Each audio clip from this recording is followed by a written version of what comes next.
अस्सलामुअलैकुम। मेरा नाम है मोहम्मद हसन राजा और आप देख रहे हैं वी स्टडी विद हसन। आज हम CS101 का module number 1 to module number 9 तक कवर करेंगे। इसमें आप लोगों के जो जो प्रॉब्लम्स हैं हम उनको सॉर्ट आउट करेंगे। तो हम स्टार्ट लेते हैं with what is computer science. तो कंप्यूटर साइंस बेसिकली क्या है? It is basically a discipline that seeks to build a solid foundation for topics. Basically क्या है कि ये सारे जितने भी टॉपिक्स नीचे आप डिस्कस करने वाले हैं इनको कवर करता है। मैंने आपको ये हाईलाइट करके दिया हुआ है, आप बस मेनली इन हाईलाइट्स पे गौर करना है और इंशाल्लाह ताला आपके 100% रिजल्ट आएगा। फर्स्ट ऑफ ऑल अगर हम हार्डवेयर की बात करें तो हार्डवेयर क्या होता है? Physical parts of the computer system that you can touch and feel. तो वो फिजिकल पार्ट्स हैं जो आपके सामने होते हैं, फिजिकली आप उनको देख सकते हैं। Parts inside the computer case such as a hard disk drive जिसमें आपका डाटा स्टोर होता है, मदरबोर्ड आपका, video card and many other. ये आपके एग्जांपल्स हैं साथ उसके, ठीक है। अब हम आगे चलते हैं। सॉफ्टवेयर सॉफ्टवेयर क्या है? बेसिकली सेट ऑफ इंस्ट्रक्शंस हैं given to the computer to solve particular problem. मतलब आपने कोई भी टास्क परफॉर्म करना है तो उसके लिए जो सेट ऑफ इंस्ट्रक्शंस आपको गिवन होती हैं उनको आप कहते हो सॉफ्टवेयर। उसके बाद अगर हम प्रोग्रामिंग की बात करते हैं तो प्रोग्रामिंग क्या है? Process of designing and building executable computer program for accomplishing a specific computing task. क्या है कि हम लोग एक पहले डिज़ाइन बनाते हैं, एक प्रोग्राम को अपने माइंड में डिज़ाइन करते हैं, उसके बाद उसको कंप्यूटर पर एग्जीक्यूट करते हैं बिल्ड करने के बाद, तो हम कहते हैं ये है प्रोग्रामिंग। प्रोग्रामिंग के बाद आपके पास नेटवर्क्स है। तो नेटवर्क क्या होता है? जैसे कि आपको पता है जब आपका कंप्यूटर किसी दूसरे कंप्यूटर से कनेक्ट हो जाता है तो बेसिकली इसको हम नेटवर्क कहलाते हैं। और नेटवर्क किस लिए बनते हैं? For the sharing of resources. तो ये फर्स्ट लाइन है आपकी। और एग्जांपल क्या है इसकी? प्रिंटर ऑन अ फाइल और अ फाइल सर्वर, जो कि कनेक्ट होते हैं दूसरे किसी भी कंप्यूटर से ताकि वो रिसोर्सेज को शेयर कर सकें। आगे हम कहते हैं ग्राफिक्स। तो जैसे कि आप लोगों को पता है कि कंप्यूटर ग्राफिक्स बेसिकली पिक्सल्स आपके जैसे होते हैं, रेजोल्यूशन एक्सेट्रा। तो इसी तरह ग्राफिक्स जो है it is a process of making images with the help of computers, कि हम लोग जनरेट करते हैं इमेजेस को किसके ज़रिए? कंप्यूटर्स के ज़रिए। तो इसको हम कहते हैं कंप्यूटर ग्राफिक्स। उसके बाद अगर हम बात करें रोबोट्स की तो रोबोट क्या है? Robot is a machine specifically programmed by a computer. Basically हम क्या करते हैं रोबोट में? जैसे कि मैंने एक एग्जीक्यूटेबल प्रोग्राम बनाया, मैं वो प्रोग्राम के अंदर उसको डाल दूंगा, उसका रोबोट के अंदर एक एग्जीक्यूट कर दूंगा तो वो रोबोट वो सारे टास्क कर सकेगा जो मैंने उससे प्रोग्राम किए हैं। तो जो भी कोई चीज़ या जो भी कोई मशीन अपना टास्क ऑटोमेटिकली परफॉर्म करती है हम उसको रोबोट कहते हैं। डेटाबेस की बात करें तो डेटाबेसेस क्या होती हैं? डेटाबेस इन्फॉर्मेशन और आपका डाटा जो होता है वो प्री वैलिडेटेड फॉर्म में आपके पास एक जगह पे स्टोर हो जाता है जहाँ से आप उसको रैपिडली सर्च कर सकते हो और उसको रिट्रीव कर सकते हो। तो इसका एग्जांपल है डेटाबेस मैनेजमेंट सिस्टम, जो कि आजकल MS एक्सेस हम यूज़ करते हैं, उसके एग्जांपल में आ जाएगा। अच्छा, तो डेटाबेस मैनेजमेंट में आपके पास सिक्योरिटी आ जाती होती है। सिक्योरिटी क्या है? Basically security are those controls that are put into place to provide confidentiality and integrity. क्या होता है भला कि मेरा डाटा है तो वो सिर्फ मैं ही एक्सेस करूँगा, कोई भी अनऑथराइज्ड पर्सन उसको एक्सेस नहीं कर पाएगा, तो हम इसको सिक्योरिटी कहेंगे। Algorithmic solutions.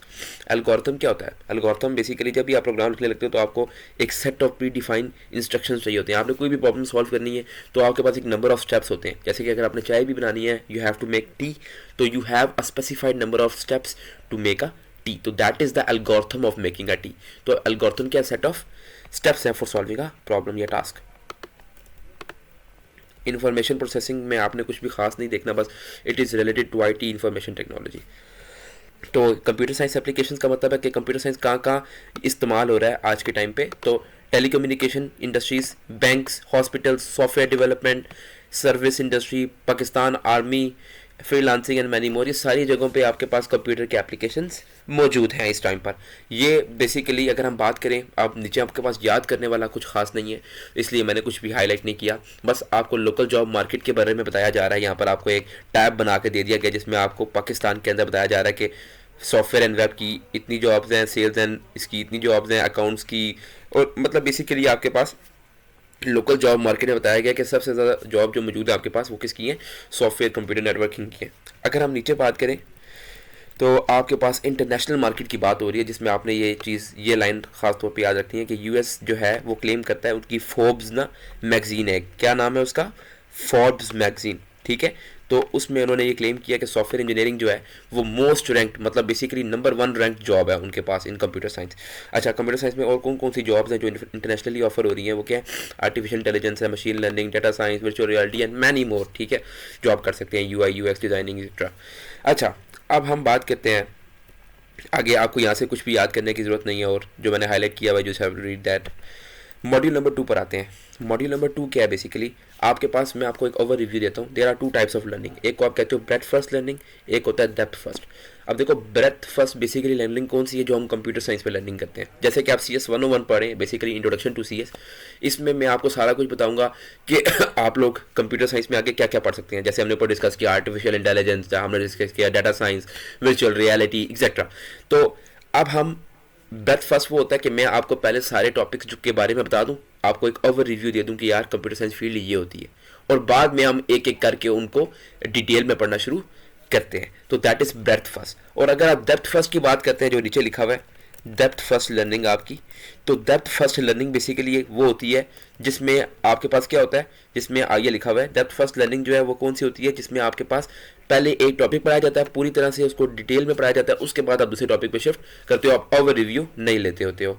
तो ब्रेथ फर्स्ट लर्निंग जो है वो बहुत इंपॉर्टेंट है। रीज़न ये है कि आपको ओवरऑल पता चल जाता है कि आप क्या पढ़ने वाले हो आगे पूरे कोर्स में, और आपके लिए समझना और सब कुछ करना आसान हो जाता है देन दैट फर्स्ट। उसके बाद हम बात करते हैं, इसमें हमारे पास जो मेन आपने पढ़ने डाटा मैनिपुलेशन जैसे कि मतलब डाटा ऑपरेशंस, कि आपने कौन कौन से ऑपरेशन परफॉर्म करने हैं, अर्थमेटिक ऑपरेशन परफॉर्म कर सकते हैं, plus minus multiply divide so on. उसके बाद आपके पास एल्गोरिथम्स है कि आपने अगर ये प्रॉब्लम सॉल्व करनी है तो आप उसको सेट ऑफ स्टेप्स में डिवाइड कर सकते हो और अपने टास्क को परफॉर्म कर सकते हो। बाकी आपको इसमें मेनली को ज़्यादा पढ़ने की जरूरत नहीं है। आप आ जाएंगे सीधा वर्ड प्रोसेसिंग पे, इसमें आपको वर्ड प्रोसेसिंग पढ़ाया जाएगा कि वर्ड प्रोसेसिंग में आपके पास MS वर्ड पढ़ाया जाएगा आपको, जो कि फाइनल टर्म में मोस्टली आता होता है। तो software which helps you create editable word documents, आप सब ने डॉक्यूमेंट बनाए होंगे वर्ड को यूज़ करके, बहुत कम लोग हैं जिनको वर्ड का आइडिया नहीं है, तो मैं वर्ड के लिए भी एक अलग से वीडियो बनाऊंगा। प्रेजेंटेशन डेवलपमेंट, प्रेजेंटेशन वगैरह बनाने के लिए हम लोग MS स्प्रेडशीट सॉफ्टवेयर का इस्तेमाल करते हैं या MS पावर पॉइंट का इस्तेमाल करते हैं। तो ये सारे कुछ सॉफ्टवेयर हैं जिनको यूज़ करके हमारे काम जो है वो ईजी हो चुके हैं आज के टाइम में। स्प्रेडशीट सॉफ्टवेयर MS एक्सेल वगैरह हमारे पास मौजूद है, जिसमें हम लोग अपने जितने भी डाटा है उसको हम लोग एक जगह पे इकट्ठा कर सकते हैं, कैलकुलेशंस को परफॉर्म कर सकते हैं। तो ये तीन चीज़ें, एक MS वर्ड, एक MS पावर पॉइंट और एक MS एक्सेल, ये हम लोग इन कोर्स में आगे डिस्कस करेंगे। और इसके साथ साथ अगर ऊपर देखेंगे तो ऊपर हम लोग एल्गोरिथम्स को भी डिस्कस करेंगे इंशाल्लाह ताला। मॉड्यूल नंबर 3 की बात करें तो आप देखें हमने फर्स्ट मॉड्यूल में क्या पढ़ा है। हमने फर्स्ट मॉड्यूल में आपको basic introduction to computer science और ओवरऑल कुछ टॉपिक्स के बारे में डिस्कस किया कि ये सारी चीज़ों की साइंटिफिक फाउंडेशन जो है वो कंप्यूटर साइंस के अंदर आती है। उसके बाद आपने देखा कि लोकल जॉब मार्केट और ग्लोबल जॉब मार्केट में आपके पास कंप्यूटर साइंस का स्कोप बहुत ज़्यादा है आज के टाइम पे। उसके बाद फिर आपने सेकंड मॉड्यूल पर आए और आपने देखा कि ब्रेथ फर्स्ट लर्निंग, जिसमें आप ओवरऑल सारे टॉपिक्स का ओवर रिव्यू ले लेते हो, वो बेटर है और वही CS में यूज़ की जाती है इंस्टेड ऑफ डेप्थ फर्स्ट, कि हम एक टॉपिक को पहले एडवांस में पढ़ें फिर उसके बाद दूसरे को पढ़ें। हम लोग पहले ओवरऑल पढ़ लेते हैं, उसके बाद फिर हम लोग एक एक करके उन टॉपिक्स को डीप पढ़ना शुरू करते हैं। उसके बाद आप मॉड्यूल नंबर 3 पर आए। मॉड्यूल नंबर 3 पर आप सर्च इंजन्स पर आ गए। सर्च इंजन्स बेसिकली होते क्या हैं, तो search engines like Google index, web pages, आप सबने गूगल तो इस्तेमाल किया होगा, तो गूगल, याहू, MSN एक्सेट्रा, ये सारे वो ब्राउजर्स हैं जिनको आप सर्च इंजन्स भी कहते हो, जिस पे आप अपनी मुख्तलिफ क्यूरीज को सर्च कर सकते हैं।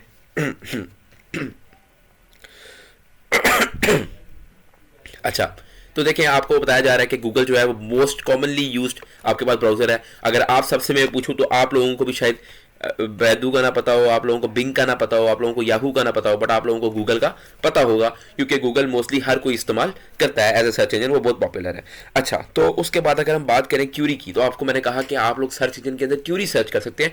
नाउ मोस्टली लोग कैन क्वेश्चन कि व्हाट इज अ क्यूरी। तो query is the set of words given to the search engine. Basically कुछ भी चीज़ जो कि मैं सर्च करता हूँ गूगल पे, that is basically a query. जैसे मैं सर्च करता हूँ वर्चुअल यूनिवर्सिटी ऑफ पाकिस्तान, तो basically that is a query that I am giving to the search engine.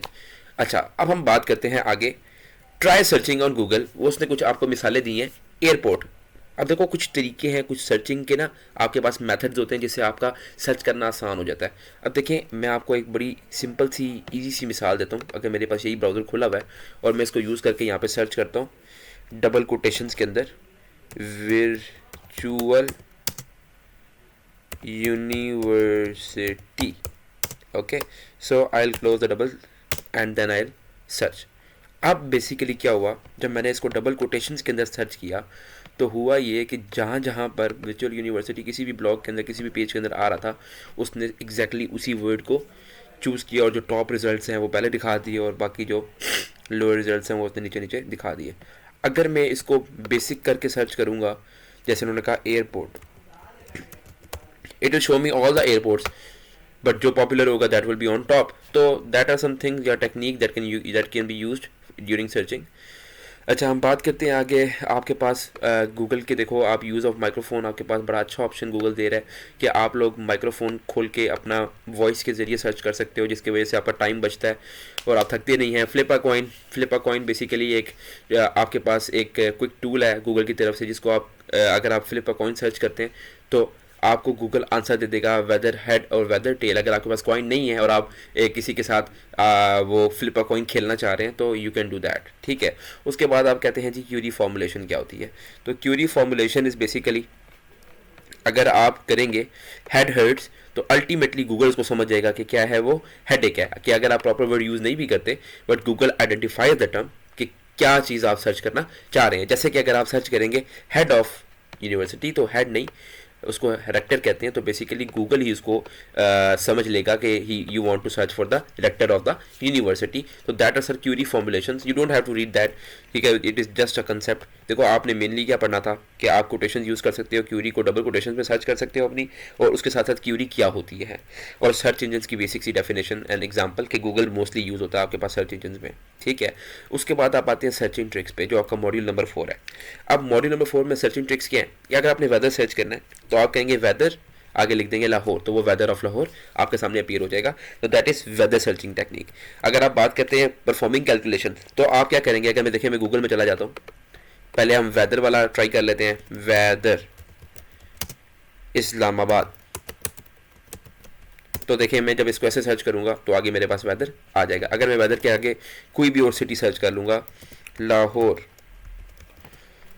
तो लाहौर का वेदर आ जाएगा हमारे पास. और अगर आप वेदर के अलावा कैलकुलेशन परफॉर्म करना चाह रहे हैं तो 23 आप कहते हैं प्लस 32 और उसको एंटर दबाएंगे तो ऐसा सोफिस्टिकेटेड बॉक्स आपके सामने अपीयर होगा जिसमें आपके पास आपका आंसर आ जाएगा. ये गूगल का ऑनलाइन कैलकुलेटर है, इसमें आप और भी फंक्शन परफॉर्म कर सकते हैं कंसेक्टिवली. अच्छा, कैलकुलेशन से हमने पढ़ लिया. उसके बाद हम बात करते हैं आगे करेंसी कन्वर्जन्स की.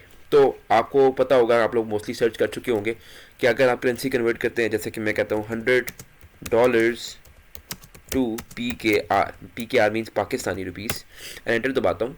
तो अल्टीमेटली यहाँ पर आपके पास जितने भी स्टॉक्स हैं, जितने भी रेट्स हैं करेंसीज के, वो आपके सामने आ जाएंगे और आपको वो कन्वर्ट करके दे रहा है कि that $100 are equal to 27,925 rupees. This can be use for currency conversion. आगे चलते हैं, आपके पास आ जाता है मॉड्यूल नंबर 5. अब देखें, आपको अभी तक 4 मॉड्यूल्स में आपने बेसिक सी चीज़ें कवर की, आपने बेसिक सी टेक्निक्स कवर की. You just have to cover the basic concept. क्योंकि आपके जितने भी अभी MCQ बेस्ड पेपर आ रहे हैं CS 101 में, तो आपको MCQs के पॉइंट ऑफ व्यू से इसको रीड करना है. तो इसलिए आपको मैं ओवरऑल ऊपर से एक ओवर रिव्यू दूंगा and you are trying the concept. आपको कोई भी चीज़ याद करने की ज़रूरत नहीं है. हम मॉड्यूल नंबर 5 की बात कर रहे हैं. उसमें आपने सर्च ऑपरेटर्स, जैसे आप पीछे पढ़े थे कि आपने वेदर सर्च करना है, करेंसी कन्वर्ट करनी है, कैलकुलेशंस करनी है, इस तरह आगे आप कहते हैं अगर आपने सोशल मीडिया पर सर्च करना है तो आप कहते हैं अल्टीमेटली ऐसे कह देंगे कि आप कहेंगे शिफ्ट टू से आता है ऑफ फेसबुक, और कोई भी चीज़ सर्च कर लेंगे आगे. ठीक है, तो आप ऐसे एंटर करेंगे तो वो फेसबुक के बारे में सारी जितनी भी चीज़ें फेसबुक पे वो अपलोड हुई होंगी इससे रिलेटेड वो आ जाएंगी. तो ये किस पे है, ये सोशल मीडिया सर्चिंग के लिए है. उसके बाद अगर आप बात करते हैं सर्च फॉर अ प्राइस, तो सर्च फॉर अ प्राइस की मैं बात करता हूँ कि जैसे मैंने अगर एक लैपटॉप ख़रीदना है तो मैं कहता हूँ लैपटॉप और PKR, मेरी करेंसी रेट क्या है PKR, और मुझे कितना चाहिए 30,000 का, तो मैं 30,000 पुट करता हूँ, एंटर कर देता हूँ. तो मेरे पास ये प्राइसेस सर्च करने के लिए है. ठीक है क्या, आगे चलते हैं हम और आगे देखेंगे आप सर्चिंग हैशटैग्स. अब हैशटैग क्या, आपको याद होगा ट्विटर वगैरह जितने भी प्लेटफॉर्म्स हैं उस पर आप हैशटैग्स के ज़रिए ट्रेंड्स चलाते हो. तो अगर आपने सोशल मीडिया ट्रेंड्स ये जो कि पॉपुलर है बहुत, उनको यूज़ करना है तो आप हैशटैग के आगे क्यों जा देते हो. जैसे आपके पास है हैशटैग एजुकेशन, तो इसी तरह आपके पास जितने भी ट्रेंड्स हैशटैग पे चल रहे होंगे वो आपके सामने आ जाएंगे. तो दैट आर हैशटैग्स. उसके बाद आप आगे कहते हैं एक्सक्लूड वर्ड्स फ्रॉम क्यूरी. अब देखिए मैं आपको ना एक बड़ी इंपॉर्टेंट सी एक मिसाल देता हूँ कि आप सर्च कर रहे हैं जैगुआर. अब मैं इसके सर्च रिजल्ट्स आपको दिखाता हूँ. जैगुआर में कार भी आती है, ठीक है. जैगुआर में आपके पास एनिमल भी आता है, जैसे कि आप देखें तस्वीरों में आप देखेंगे तो कार भी आ रही है ऊपर, न्यू जैगुआर, साथ में नीचे आपके पास एनिमल भी आ रहा है। अब ये मसला है, अगर मैं जैगवर सर्च कर रहा हूँ और मैं कार का सोच रहा हूँ तो मेरे पास एनिमल आ रहा है। अगर मैं एनिमल का सोच रहा हूँ तो मेरे पास कार आ रही है। कि अगर आप एक्सक्लूड करना चाहते हैं वर्ड्स को, तो आप जैगवर में से कार्स को माइनस करना चाहते हैं तो आप लगा देंगे जैगवर माइनस कार्स। अगर एग्जैक्ट फ्रेज एनक्लोज करें डबल कोट में तो उसको एग्जैक्ट मैच कहते हैं। बस आपके 5 मॉड्यूल्स जो हैं वो यहाँ तक ही थे। इसमें आपको कोई प्रॉब्लम हो तो आप मुझे पूछ सकते हैं। बहुत बहुत शुक्रिया।